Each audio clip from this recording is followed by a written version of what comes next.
Hello दोस्तों, सुप्रभात। Daily current affair class में आपका हार्दिक स्वागत और अभिनंदन है। आज है 2 फरवरी और 2 फरवरी की करंट अफेयर की चर्चा हम क्वेश्चन आंसर के माध्यम से करेंगे। तो शुरुआत करते हैं आज की क्लास की। 2 फरवरी की बात है तो 2 फरवरी को विश्व आर्द्र भूमि दिवस मनाया जाता है। यह स्थल और जलीय के बीच की स्थिति होती है कौन सी? आर्द्र भूमि की, जहाँ पर कीचड़ पाया जाता है, जो पेड़ पौधों और जैव विविधता के लिए बहुत ही महत्वपूर्ण होती है। ठीक है, तो शुरुआत करते हैं आज के क्लास की। तो आज के क्लास का पहला क्वेश्चन है, भारतीय तटरक्षक दिवस कब मनाया जाता है? 1 फरवरी को, 2 फरवरी को, 3 फरवरी को या 4 फरवरी को? तो कब मनाया जाता है भाई? 1 फरवरी को मनाया जाता है। भारतीय तटरक्षक दिवस मनाया जाता है। बात भारतीय तटरक्षक दिवस की है तो 1 फरवरी 2025 को भारतीय तटरक्षक बल का कौन सा दिवस मनाया गया है भाई? 49वां दिवस मनाया, स्थापना दिवस मनाया गया है। भारतीय तटरक्षक बल की स्थापना कब हुई थी भी? फरवरी 1977 में हुई थी। पहले महानिदेशक कौन थे? वीएम कामत। कौन थे भाई? वीएम कामत थे। और वर्तमान महानिदेशक कौन है भाई? परमेश सीवर। कौन है? परमेश सीवर। आदर्श वाक्य क्या है? वरीय रक्षाम। क्या है भाई? वरीय रक्षाम। मुख्यालय लगा है नई दिल्ली। कार्य क्या है? समुद्र में तस्करी और अन्य अवैध गतिविधियों को रोकना और भारत के समुद्री संसाधनों की क्या करना है? रक्षा करना इसका कार्य है। अब फरवरी माह के महत्वपूर्ण दिवस देख लेते हैं पूरे। 4 फरवरी को कौन सा दिवस मनाया जाता है भाई? विश्व कैंसर दिवस मनाया जाता है। और 4 फरवरी को क्या मनाया जाता है? अंतर्राष्ट्रीय मानव बंधुत्व दिवस भी मनाया जाता है। 10 फरवरी को राष्ट्रीय कृमि मुक्त दिवस मनाया जाता है। 10 फरवरी को विश्व दाल दिवस मनाया जाता है। 11 फरवरी को विज्ञान में महिलाओं और लड़कियों का अंतर्राष्ट्रीय दिवस मनाया जाता है 11 फरवरी को। और 11 फरवरी को विश्व बनानी दिवस या हकीम अजमल खान की याद में मनाया जाता है। 11 फरवरी को एंटी सम लैंगिक डे भी मनाया जाता है। 12 फरवरी को राष्ट्रीय उत्पादकता दिवस भी मनाया जाता है। 12 फरवरी को आतंकवाद के अनुकूल होने पर हिंसक उग्रवाद रोकथाम के लिए भी अंतर्राष्ट्रीय दिवस मनाया जाता है। 13 फरवरी को विश्व रेडियो दिवस मनाया जाता है। कौन सा भाई? विश्व रेडियो दिवस कब मनाया जाता है? 13 फरवरी को मनाया जाता है। और 13 फरवरी को राष्ट्रीय महिला दिवस सरोजिनी नायडू की जयंती पर मनाया जाता है। और 15 फरवरी को अंतर्राष्ट्रीय बाल कैंसर दिवस मनाया जाता है। 17 फरवरी को प्रोटीन दिवस मनाया जाता है। और 19 फरवरी को मृदा स्वास्थ्य कार्ड दिवस मनाया जाता है, जो 2019 में इसकी शुरुआत हुई थी। 28 फरवरी को राष्ट्रीय विज्ञान दिवस मनाया जाता है। 20 फरवरी को अरुणाचल प्रदेश का स्टेटहुड दिवस मनाया जाता है। और 20 फरवरी को सामाजिक न्याय का विश्व दिवस मनाया जाता है। और 21 फरवरी को अंतर्राष्ट्रीय मातृभाषा दिवस मनाया जाता है। 22 फरवरी को विश्व चिंतन दिवस मनाया जाता है। 24 फरवरी को केंद्रीय उत्पाद शुल्क दिवस मनाया जाता है। और 24 फरवरी को state girl child protection day Tamil Nadu में मनाया जाता है ये। और 27 फरवरी को विश्व एनजीओ दिवस भी मनाया जाता है। नेक्स्ट सवाल है, अब for all competition exams RRB, NTPC, group D और एसएससी, आरपीएफ और सीजीएल, एसएससीएल, एमटीएस और जीडी के लिए ये करंट अफेयर की क्लास बहुत ही महत्वपूर्ण है, इसलिए इस क्लास को ज़्यादा से ज़्यादा शेयर और लाइक कीजिए। ठीक है, नेक्स्ट सवाल है, CK Naidu life achievement award 2025 किसे दिया जाएगा? जसमीत बुमराह को, सचिन तेंदुलकर, हरमनप्रीत सिंह को और स्मृति मंधाना को। तो किसे दिया जाए भाई? सचिन तेंदुलकर को दिया जाएगा। मास्टर ब्लास्टर सचिन तेंदुलकर को क्या, कौन सा? CK Naidu life time achievement award 2025 दिया जाएगा। तो सीके अवार्ड भारत के पहले कप्तान कर्नल सीके नायडू की याद में दिया जाता है। बीसीसीआई के द्वारा सचिन तेंदुलकर को CK Naidu life time award 2025 प्रदान किया जाएगा। बीसीसीआई ने भारत के पहले कप्तान कर्नल सीके नायडू के सम्मान में 1984 में इस अवार्ड की शुरुआत की है। क्रिकेट में विशेष योगदान देने के लिए अवार्ड दिया जाता है। और पिछली साल 2024 में 23 में रवि शास्त्री और फारूक इंजीनियर को यह अवार्ड दिया गया है। सचिन तेंदुलकर को मास्टर ब्लास्टर के नाम से भी जाना जाता है। सचिन तेंदुलकर की आत्मकथा का नाम है प्लेइंग इट माई वे। क्या नाम है? प्लेइंग इट माई वे। तेंदुलकर ने वानखेड़े स्टेडियम की प्रतिमा स्थापित की गई है। कहाँ पर? मुंबई वानखेड़े स्टेडियम में प्रतिमा स्थापित की गई है। और हाल ही में सचिन तेंदुलकर को मेलबर्न क्रिकेट क्लब एमसीसी की माध्यमिक सदस्य ली है। और हाल ही में जय शाह भी इसके सदस्य बने हैं, जो हमारा बीसीसीआई की क्या है? अध्यक्ष हैं। सॉल्वन इंडिया सचिन तेंदुलकर को दुनिया का पहला हैंड एम्बेसडर बनाया था। भारत रत्न कब दिया गया उनको? 2014 में। खेल रत्न अवार्ड कब दिया गया? 1997 में। अर्जुन अवार्ड कब दिया गया था? 1994 में। सचिन तेंदुलकर के नाम टेस्ट और वनडे इतिहास में सर्वाधिक रन बनाने का रिकॉर्ड है। और दुनिया में इंटरनेशनल क्रिकेट में 100 शतक लगाने वाले वो पहले खिलाड़ी। दूसरे कौन है? विराट कोहली। कौन है? Virat Kohli. Wisden cricket of the year 2024 पुरुष कौन है भाई? Pat Cummins Australia. कौन है भाई? Australia. Wisden cricket of the year महिला में कौन है? Natalie Sciver Brunt. कहाँ की भाई? इंग्लैंड की। और Laureus world sports award sports of the year 2024 कौन है? नोवाक जोकोविच, सर्बिया। और Laureus world sports award sport woman of the year 2024 कौन है? एताना बोनमार्टी। कहाँ की है? स्पेन की। और बैलेंडी और पुरस्कार 2024 पुरुष में कौन है? Rodri, Spain. और बैलेंडी और पुरस्कार 2024 महिला में एताना बोनमार्टी। कहाँ की है? स्पेन की। नेक्स्ट सवाल है, इंटरनेशनल स्पेस स्टेशन आईएसएस पर जाने वाले पहले भारतीय कौन बनेंगे? शुभांशु शुक्ला, कुश मैनी, संग्राम सिंह और गोपी थोटाकुरा। तो कौन बने भाई? शुभांशु शुक्ला है वो इंटरनेशनल स्पेस स्टेशन पर जाने वाले पहले भारतीय बनेंगे। कहाँ से? नासा से जाएंगे। कहाँ से जाएंगे भाई? नासा से। शुभांशु शुक्ला को इंटरनेशनल स्पेस स्टेशन आईएसएस पर जाने वाले पहले भारतीय होंगे। और शुभांशु शुक्ला को नासा के एक्सियम मिशन 4 के लिए पायलट चुना गया है। Space x dragon space card international space station पर जाएंगे। शुभांशु भारतीय वायुसेना के क्या है? पायलट हैं। ये मिशन अप्रैल और जून 2025 के बीच में आयोजित होगा। ये मिशन 14 दिन तक चलेगा। एक्सियम मिशन 4 जाने वाले अंतरिक्ष यात्री में पैगी विल्सन, स्लावोज उनोस्की, विसोस्की और तुबोर कापू और सुधांशु शुक्ला, ये चारों लोग जाएंगे। नेक्स्ट है गगनयान मिशन। महत्वपूर्ण करंट अफेयर देख लेते हैं। गगनयान मिशन के लिए चुने जाने वाले 4 टेस्ट पायलटों के नाम क्या है? प्रशांत बालकृष्ण नायर, अंगद प्रताप, अजीत कृष्ण और शुभांशु शुक्ला भी इसमें शामिल है, ध्यान रखना। माउंट सिस पंगमा पर चढ़ाई करने वाले पहले भारतीय कौन है भाई? अर्जुन वाजपेयी है। कौन है भाई? अर्जुन वाजपेयी। सशस्त्र बल चिकित्सा सेवा के महानिदेशक का पदभार संभालने वाली पहली महिला अधिकारी कौन है? वाइस एडमिरल आरती सरीन। कौन है भाई? आरती सरीन। तेजस लड़ाकू विमान उड़ाने वाली पहली महिला पायलट कौन है? मोहना सिंह। कौन है भाई? मोहना सिंह। और इंग्लिश चैनल पार करने वाली सबसे युवा और तीव्र तैराकी कौन है भाई? जिया राज। कौन है भाई? जिया राज। भारतीय नौसेना की पहली महिला हेलीकॉप्टर पायलट कौन है? अनामिका राजीव। कौन है भाई? अनामिका राजीव। नेक्स्ट सवाल है, संसद में पेश किए गए आर्थिक सर्वेक्षण 2025 के अनुसार अप्रैल से दिसंबर के बीच महंगाई कितनी रही है? 8.9%, 7.9%, 4.9% और 5.9%। तो कितनी रही भाई? अप्रैल से दिसंबर के मध्य 4.9% महंगाई दर रही है 2025-24 में। वित्त मंत्री निर्मला सीतारमण ने 31 जनवरी को इकोनॉमिक सर्वे पेश किया है। इकोनॉमिक सर्वे बीते वर्ष में देश की आर्थिक स्थिति और विश्लेषण किया जाता है। इकोनॉमिक सर्वे में जीडीपी ग्रोथ, महंगाई दर, वित्तीय घाटे और रोजगार जैसे महत्वपूर्ण आंकड़ों के बारे में विस्तार से बताया जाता है। इकोनॉमिक सर्वे को बजट के एक दिन पहले जारी किया जाता है। किसके? बजट के एक दिन पहले जारी किया जाता है। आर्थिक सर्वेक्षण 2025 के प्रमुख आंकड़े 2025-26 में इकोनॉमिक्स कितनी बढ़ेगी भाई? 6.3 से 6.8 की रफ्तार से बढ़ने का अनुमान है। किसे? 6.3 से 6.8%। वित्त वर्ष 2024-25 में रिटेल महंगाई 5.4 थी, जो अप्रैल दिसंबर में 4.9% हो गई है। वित्त वर्ष 2024-25 में तिमाही में महंगाई में क्या हुई है? कमी की उम्मीद है। खराब मौसम, कम उपज के चलते सप्लाई चेन बाधा आने से खाने पीने की भी महंगाई बढ़ी है। 2024 में बेरोजगारी दर गिरकर कितने हो गई है? 3.2% पर आई है। नेक्स्ट है, जनवरी 2025 में प्रयागराज में महाकुंभ के दौरान हुई भगदड़ की जांच के लिए गठित न्यायिक आयोग के प्रमुख कौन कौन बने हैं? तो प्रकाश श्रीवास्तव, संजीव खन्ना, हर्ष कुमार और अरुण मिश्रा। तो किसे बनाए गए हैं? रिटायर्ड जज है हर्ष कुमार को इसका अध्यक्ष बनाया गया है। ये कब हुई थी? 29 जनवरी की ये घटना है। उत्तर प्रदेश सरकार ने 29 जनवरी 2025 को प्रयागराज महाकुंभ में हुई भगदड़ की जांच के लिए न्यायमूर्ति सेवानिवृत्त हर्ष कुमार को अध्यक्ष में 3 सदस्यीय न्यायिक समिति का गठन किया है। 19 जनवरी 2025 को मची भगदड़ में 30 लोग घायल हुए,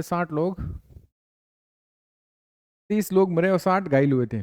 जांच समिति के सदस्यों में न्यायमूर्ति सेवानिवृत्त हर्ष कुमार है और पूर्व पुलिस महानिदेशक वी.के. गुप्ता और सेवानिवृत्त आईएएस अधिकारी डी.के. सिंह शामिल है। कुंभ मेले के बारे में, कुंभ मेला हिंदुओं का सबसे बड़ा और पवित्र मेला है। ये मेला 12 साल में एक बार आता है। कुंभ का शाब्दिक अर्थ क्या होता है भाई? कुंभ का शाब्दिक अर्थ होता है कलश। क्या होता है? कलश। कुंभ मेला निम्न नदियों के किनारे लगता है: हरिद्वार उत्तराखंड, गंगा नदी पर प्रयागराज, ठीक है, गंगा यमुना सरस्वती उज्जैन मध्य प्रदेश, और शिप्रा नदी नासिक महाराष्ट्र, और गोदावरी नदी, ठीक है। महाकुंभ मेला केवल प्रयागराज में ही आयोजित किया जाता है। ये प्रत्येक 144 या 12 वर्ष पूर्ण होने पर कुंभ मेले आता है। ध्यान रखना, ध्यान रखना, 144 वर्ष या 12 वर्ष पूर्ण तब कुंभ मेला आता है, ध्यान रखना। और अब की बार जो मेला आया वो 144 वर्ष। अर्ध कुंभ हर 6 साल में केवल प्रयागराज और हरिद्वार में आयोजित किया जाता है। अर्ध कुंभ कहाँ पर भाई? हर 6 साल में प्रयागराज और हरिद्वार में ही भरा जाता है। 2025 में महाकुंभ मेला 13 जनवरी से 26 फरवरी तक आयोजित किया जाएगा। अगला कुंभ 2027 में कहाँ होगा भाई? नासिक। और 2028 में उज्जैन, और 2030 में वापस प्रयागराज में अर्ध कुंभ होगा। ध्यान रखना इस बात का। नेक्स्ट है, अंतरिक्ष में सबसे ज्यादा समय तक स्पेस वॉक करने वाली महिला कौन बनी है? अगर पुरुष की बात की जाए तो वो कौन है? चाइना के 9 घंटे तक। अगर महिला की बात है तो Peggy Wilson, Anne McClain, Sunita Williams और क्रिस्टीना कोच। तो कौन है भाई? सुनीता विलियम्स है। कौन है भाई? कितने घंटे? 5 घंटे स्पेस वॉक किया है अंतरिक्ष में। अंतरिक्ष में सबसे ज्यादा समय तक स्पेस वॉक करने वाली महिला कौन बनी है? सुनीता विलियम बन गई हैं। सुनीता विलियम्स और बुच वुलमोर ने 30 जनवरी 2025 को स्टेशन ISS में 5.5 घंटे तक स्पेस वॉक किया है। इस मिशन में अंतर्राष्ट्रीय अंतरिक्ष के दौरान सुनीता विलियम्स ने अब तक का कुल 62 घंटे और 6 मिनट का स्पेस वॉक समय पूरा किया है। इस प्रकार उन्हें पैगी विल्सन USA के 6 घंटे 21 मिनट का स्पेस वॉक का रिकॉर्ड तोड़ दिया है। ध्यान रखना, कितने? ये 62 घंटे और 6 मिनट, और इसने कितना बनाया भाई? 60 घंटे और 21 मिनट का रिकॉर्ड तोड़ दिया है। हाल ही में चीन के अंतरिक्ष यात्रियों ने 9 घंटे की स्पेस वॉक करने, अंतरिक्ष में सबसे लंबे समय तक स्पेस वॉक करने का रिकॉर्ड भी बनाया है। नेक्स्ट है, हाल ही में किस देश को मलेरिया मुक्त घोषित किया गया है? मिस्र, भारत, जॉर्जिया और भूटान।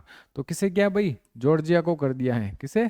जॉर्जिया को मलेरिया मुक्त घोषित कर दिया गया है।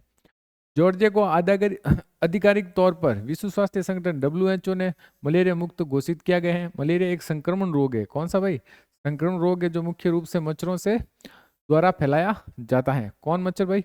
इसे प्लाज्मोडियम नामक परजीवी द्वारा क्या होता है? उत्पन्न किया जाता है, और संक्रमित मादा एनोफिलीज मच्छर के द्वारा इनको क्या फैलाया जाता है। और मलेरिया की वैक्सीन है RTS-S01 मर्क्यूरी, ठीक है, R21 matrix M। Georgia Europe का काला सागर के किनारे स्थित एक काकेशियन देश है। राजधानी क्या है? त्बिलिसी। मुद्रा क्या है? जॉर्जिया लारी। और राष्ट्रपति है मिखाइल कावेलासविली। नेक्स्ट है, नेशनल गेम्स 2025 में 55 किलोग्राम वर्ग में बिंदिया रानी देवी ने वेट लिफ्टिंग में कौन सा मेडल जीता है? Gold medal, silver medal, bronze medal, कोई मेडल नहीं जीता है। तो कौन सा मेडल जीता भाई इन्होंने? गोल्ड मेडल जीता है। कौन सा मेडल? गोल्ड मेडल जीता है बिंदिया रानी देवी ने, ठीक है। बिंदिया रानी देवी ने राष्ट्रीय खेल 2025 में महिलाओं के 55 किलोग्राम के स्नैच में राष्ट्रीय रिकॉर्ड बनाते हुए यह स्वर्ण पदक जीता है। बिंदिया रानी देवी स्नैच में 88 किलोग्राम भार उठाकर रिकॉर्ड बनाया, और उन्होंने क्लीन एंड जर्क के 107 किलोग्राम भार भी उठाया था।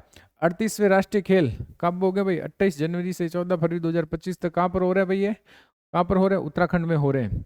राष्ट्रीय खेल की मिसाल कहाँ है? तेजस्विनी। खेल का शुभंकर कौन है? मौली। ये क्या है? मोनाल पक्षी है जो उत्तराखंड और हिमाचल प्रदेश का राज्य पक्षी भी है। खेल आयोजन 32 खेल हैं, और 4 प्रदर्शन खेल भी इसमें शामिल है। आज का प्रश्न भी देख लेते हैं, आपको कमेंट बॉक्स में देना है। ये बिंदिया रानी देवी का संबंध किस राज्य से है? मणिपुर, मेघालय, त्रिपुरा। ये जो अभी पीछे आया था जिसने गोल्ड मेडल जीता है, तो इसका सवाल भी आपको कमेंट बॉक्स में देना है, ठीक है। Indian renaissance the Modi decade पुस्तक का विमोचन किसने किया? नरेंद्र मोदी, पीयूष गोयल, अनुराग ठाकर और अमित शाह ने। तो किसने किया भाई? ये इस बुक का विमोचन Indian renaissance the Modi decade किसने किया है? अमित शाह ने। और ये पुस्तक के संपादक कौन है? डॉक्टर ऐश्वर्या पंडित इसकी क्या है? संपादक है। कौन है? डॉक्टर ऐश्वर्या पंडित। डॉक्टर ऐश्वर्या पंडित द्वारा संपादित पुस्तक Indian renaissance the Modi decade का विमोचन गृह मंत्री अमित शाह ने दिल्ली के NDMC कन्वेंशन सेंटर में किया है। यह पुस्तक पिछले 10 वर्षों में मोदी सरकार के शासन का व्यापक विश्लेषण प्रस्तुत करती है। नेक्स्ट, अब हाल ही में कौन कौन सी पुस्तकें और लेखक हैं वो देख लेते हैं। रिलायंस अगेंस्ट द राज किसकी है? रामचंद्र गुहा की। आजादी किसकी है? अनुरुद्धि रॉय की। भारत के वित्त मंत्री AK भट्टाचार्य। रिंग साइड्स किसकी है? विजयदा की। अजय टू योगी आदित्यनाथ किसकी है? शांतनु गुप्ता की। किसकी है? शांतनु गुप्ता की। मास्टर रेजिडेंशियल रियल एस्टेट किसकी है? अचिंदर सिंह की। The power of one thought किसकी है? BK शिवानी की। और गेट्स एडमिनिस्टर ब्लड वैद किसकी है? आदित्य भूषण की। और द गोल्डन ईयर्स किसकी है? रिस्कन बॉन्ड की। और made in India 75 years of business and enterprise किसकी है? अमिताभ कांत की। किसकी है भाई? अमिताभ कांत की। नेक्स्ट सवाल है, प्रथम रायसीना मध्य पूर्व सम्मेलन के मुख्य अतिथि के रूप में कौन शामिल हुए थे? प्रधानमंत्री मोदी, डॉक्टर S जयशंकर, अश्विनी वैष्णव और चिराग पासवान। तो हमारे विदेश मंत्री डॉक्टर S जयशंकर हैं, वो प्रथम रायसीना मध्य पूर्व सम्मेलन के क्या रहे? मुख्य अतिथि। और ये कहाँ पर हो रही है भाई? ये हो रही है अबू धाबी में। कहाँ हो रही है? अबू धाबी में, UAE।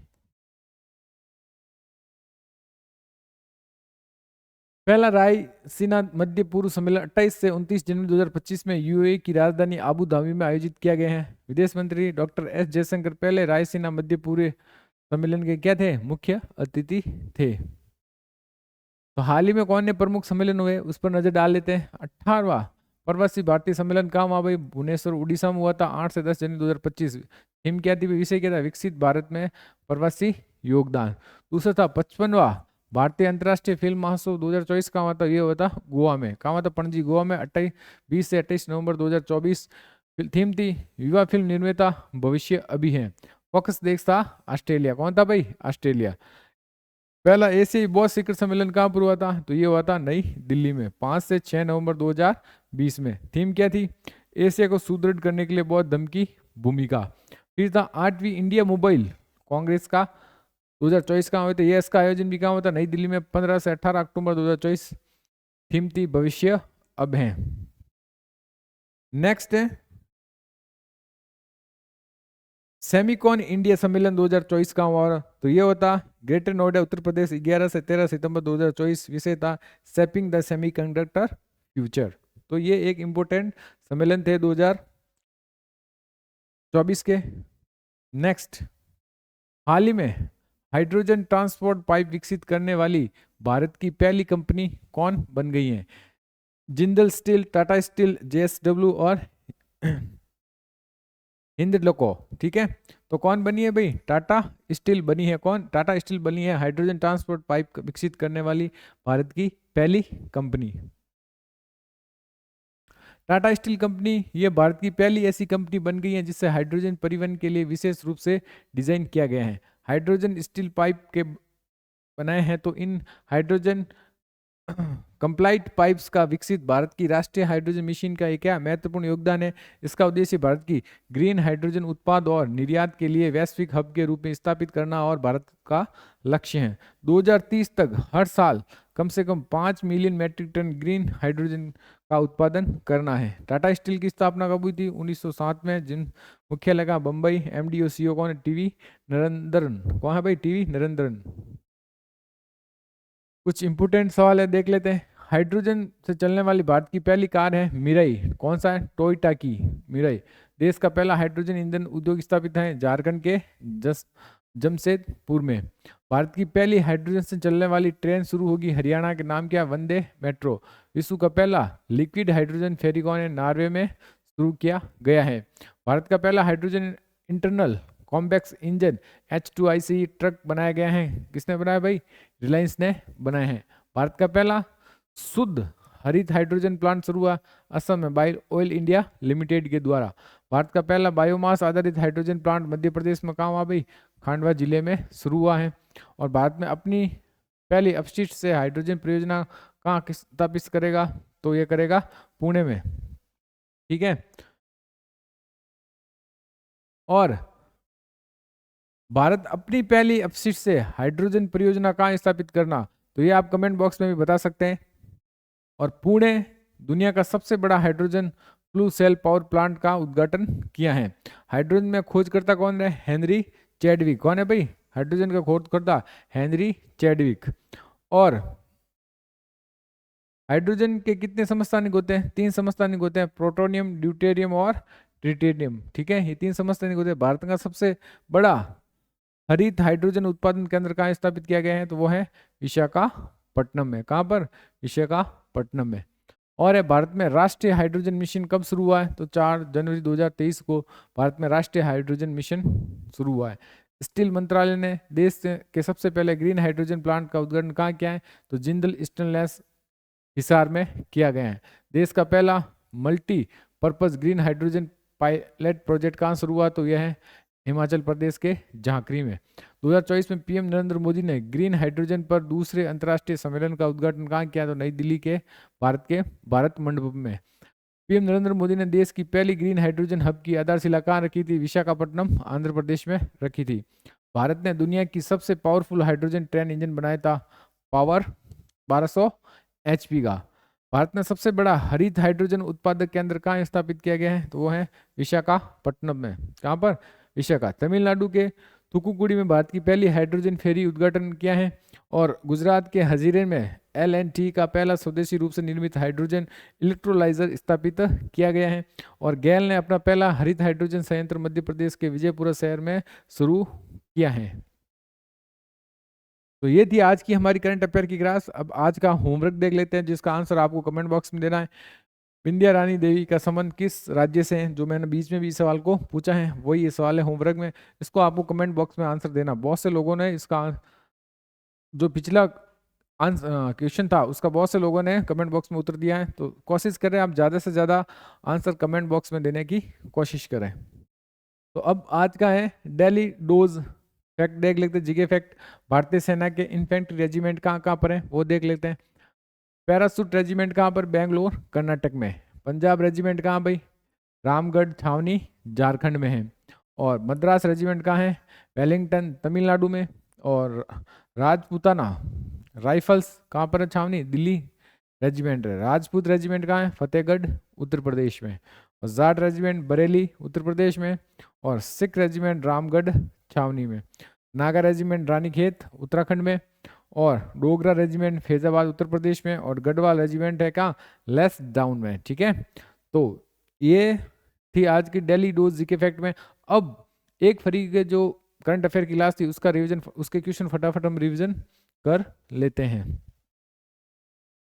तो पहला क्वेश्चन है, हाल ही में विश्व कुष्ठ रोग दिवस कब मनाया गया है? तो वो मनाया गया है 30 जनवरी को। भारत सरकार ने कितने वर्ष के लिए नेशनल क्रिटिकल मिनरल मिशन शुरू किया है? तो वो है 7 वर्ष के लिए। जापान अकादमी फिल्म अवार्ड्स के लिए भारत की कौन सी फिल्म नॉमिनेट हुई है? तो कौन सी फिल्म हुई है भाई? लाफ्ता लेडीज। कौन सा देश अवैध प्रवासियों को ग्वांतनामो जेल भेजेंगे? तो वो है अमेरिका। सद्भावना विरासत मामले समाधान योजना किस राज्य में शुरू की गई है? तो हिमाचल प्रदेश में शुरू की गई है। 10वें भारतीय विज्ञान 5 विज्ञान फिल्म महोत्सव कहाँ आयोजित किया गया है? तो यह है पणजी गोवा में। यहाँ पर पणजी गोवा में। भारत ओमान संयुक्त आयोग की बैठक का 11वां सत्र का आयोजित किया जा रहा है? मस्कट ओमान में किया जा रहा है। ग्रेग बेल किस देश के प्रसिद्ध लॉन्ग जंपर थे जिनका निधन हो गया है? तो वो कहाँ के थे भाई? USA के थे। Senior national table tennis championship 2025 का आयोजन कहाँ किया गया है? तो ये किया गया है सूरत में। कहाँ पर? सूरत में। हाल ही में ग्रामीण क्रिकेट लीग शुरू करने वाला भारत का पहला राज्य कौन बना है? तो वो बना है बिहार। हाल ही में बोकारो स्टील प्लांट के लिए मेगा विस्तार योजना का अनावरण किसने किया है? तो ये किया है HD कुमारस्वामी ने। हाल ही में कौन BCS के महानिदेशक नियुक्त हुए हैं? तो कौन हुए भाई? राजेश निर्वाण हुए हैं। हाल ही में किस देश के वैज्ञानिकों ने अल्जाइमर का शीघ्र पता लगाने के लिए नई आवाज आधारित विधि विकसित की है? तो किसने की है भाई? ये चाइना ने की है।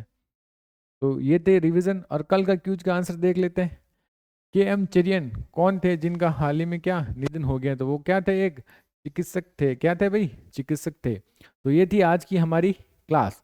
हो सके क्लास को ज़्यादा से ज़्यादा लाइक और शेयर कीजिए, और प्रत्येक क्यूज का आंसर आप कमेंट बॉक्स में देने की कोशिश करें, और अपने दोस्तों को भी ये क्लास शेयर करें ताकि वे भी इस क्लास का लाभ ले सके। बहुत बहुत धन्यवाद।